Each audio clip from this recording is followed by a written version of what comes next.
Senator, thanks for being here. You've been in the legislature nearly a decade now. What changes would you be able to make as governor that you haven't been able to make in the Senate? Oh, there's some very important areas that we need to focus on. Medicaid expansion, legalizing cannabis, really focusing on affordable housing, lowering property taxes, and fully funding education. General ed's been adequately funded, but special ed has not since 2011.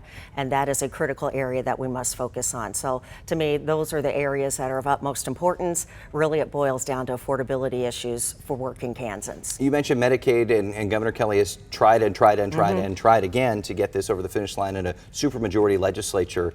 If the makeup is about the same and you become governor, how do you get it over the finish line? Well, I'm focused on winning my race, but I'm also very committed to helping flip some of those seats out there that'll be on the ballot.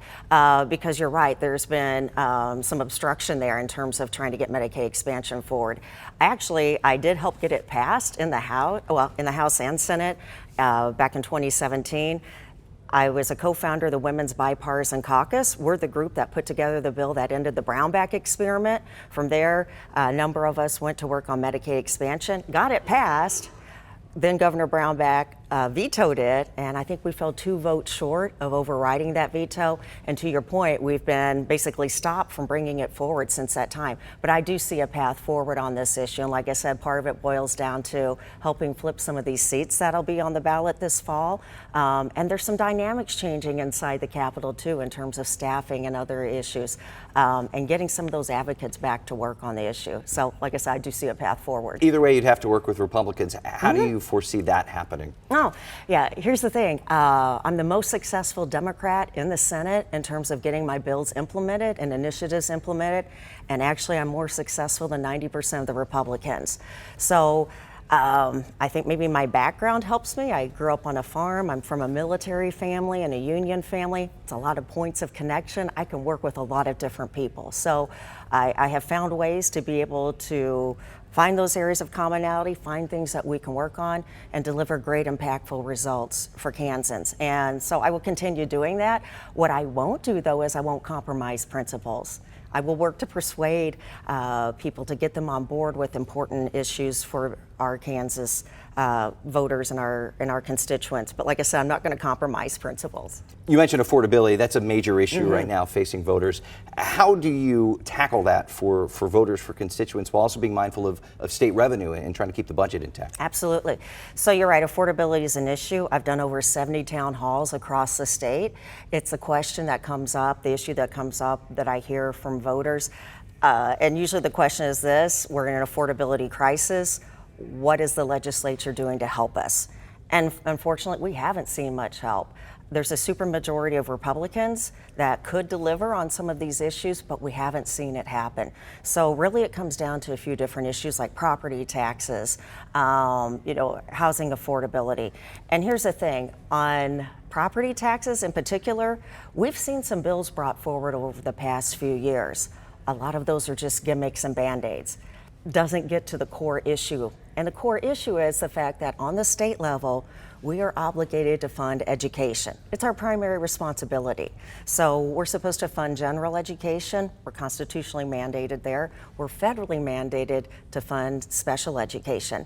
When we don't do that, and we haven't been doing that adequately, it gets shifted to the local level. And then the local level has to fill in the gap. That makes property taxes go up. So, like I said, the problem is the legislature really hasn't been addressing the core issue. We have to fulfill our obligation on funding education. Additionally, we can't keep doing these billionaire giveaways and tax exemptions for the rich and corporations. There's only so much money to work with. Well, let's talk about that. You're, I assume, referring to the stadium deal, which you had called just that, a giveaway to billionaires. Yeah. If you're governor, this would likely be happening, stadium being built, while you're in office. So how do you make sure that there are guardrails, so to speak, or I mean, is this something that you would try to walk back on with the Chiefs, with the stadium, or what's your take on the stadium? Look, I want the Chiefs here. Sure. I'm a Chiefs fan. It's exciting to think about, having them in Kansas. The fact of the matter is we only have so much money to work with, but there are other revenue streams available to us. I've been working on legalizing cannabis for almost a decade now. We have made progress, got a bill passed in the House. didn't quite get it through in the Senate, but take a look at the revenues coming in. Over $250 million in Missouri. And if you go to the Missouri state line, to the dispensaries there, you will find often 80% of the vehicles there are from Kansas. Cannabis is already in Kansas, we're just not getting the revenue for it. That would make a huge impact in terms of being able to fund our schools and other critical infrastructure. So, there are pathways forward and ways we can address these issues. And you mentioned not only with legalizing marijuana, but there are also more progressive stances like raising minimum wage. I know that there was one bill that you tried to get up to $16 an hour. How do you reach across the aisle in a general election to moderates who are saying, whoa, this is way too progressive for me? Yeah. I don't think they're progressive stances.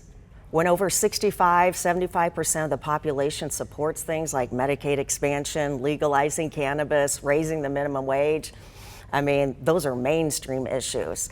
And the fact of the matter is, the districts I have represented while I've been in the legislature, all of them have been Republican leaning, red districts.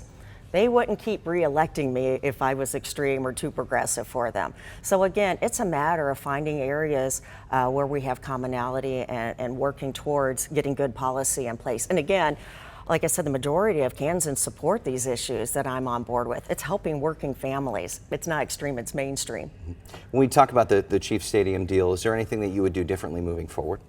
There are some things I would have liked to have seen done differently in terms of there's nothing in the deal that I see that ensures that for the construction of the stadium itself that it has to be union workers. I come from a union family. It's important to me that people have livable wages. And like I said, there's nothing in the deal that ensures that. And as far as moving forward, once the stadium is built and the employees that are there, I understand on the Missouri side, most of them were making over $15 an hour. There's nothing to protect them in terms of their employment. And on the Kansas side, minimum wage, $7.25 an hour, big difference. Sure. You're ahead in the latest poll, but you do not have the endorsement of Governor Laura Kelly.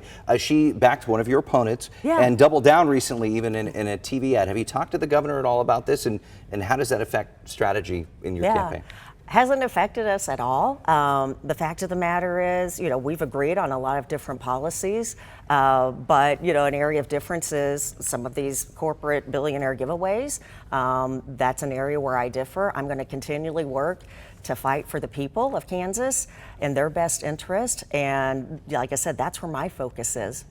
On data centers, I know that you supported, as many people, Democrat and Republican did, a sales tax exemption aimed at attracting large data center projects. There's been a lot of public pushback, even on the Missouri side here in Kansas City, when we see data centers, and there has been in Kansas as well. How do you make sure that you're growing business in Kansas, but also making sure that you address some of these concerns about environmental use, that sort of thing?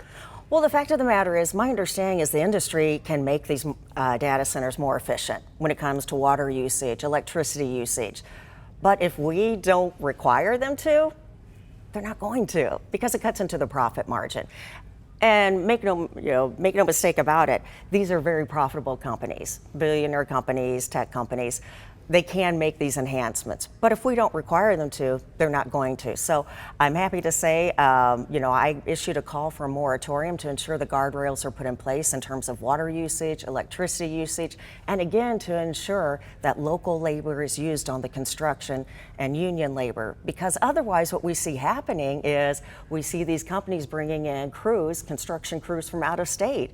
And then the local area doesn't even get the benefit of it. So what I want to make sure is that these are plans that benefit Kansans and our economy, and without exploiting our resources and our people. So that's why I'm looking for those guardrails. You mentioned the moratorium. Yeah. You're the only candidate on the Democratic side that supports that. What else sets you apart from your fellow opponents? Yeah, again, I'm going to stick to really what benefits the people. I'm not tied to corporate donors or the establishment. I've consistently been in the legislature fighting for working people. I'm the most successful legislator as well in terms of delivering results, so that sets me apart. And again, I'm the only one that wins in Republican-leaning districts. That's the type of person that's going to be needed to win in November. because you've got to have that skill set. Those are the toughest races to win, and that's what I'm used to doing. After having a Democratic governor in office for 8 years, how do you continue that and, as we said, try to win over maybe more moderate voters? It's what I've been doing for the past 10 years with every election. And you know, the thing is, like you mentioned with data centers, that's a bipartisan issue in terms of people's concerns about what the impact is to the community as well as the state overall. So again, I'm going to stick with the people and, you know, as well as facts and science. And like I said, listen to the people in terms of what they're seeing and what their concerns are. So that's where I am. And that's where I've always been. Like I said, in the past 10 years, I've been in the legislature fighting on making a difference for working Kansans and delivering results. Leave it there for now. Senator Holscher, thanks for your time. Appreciate it. Thank you so much.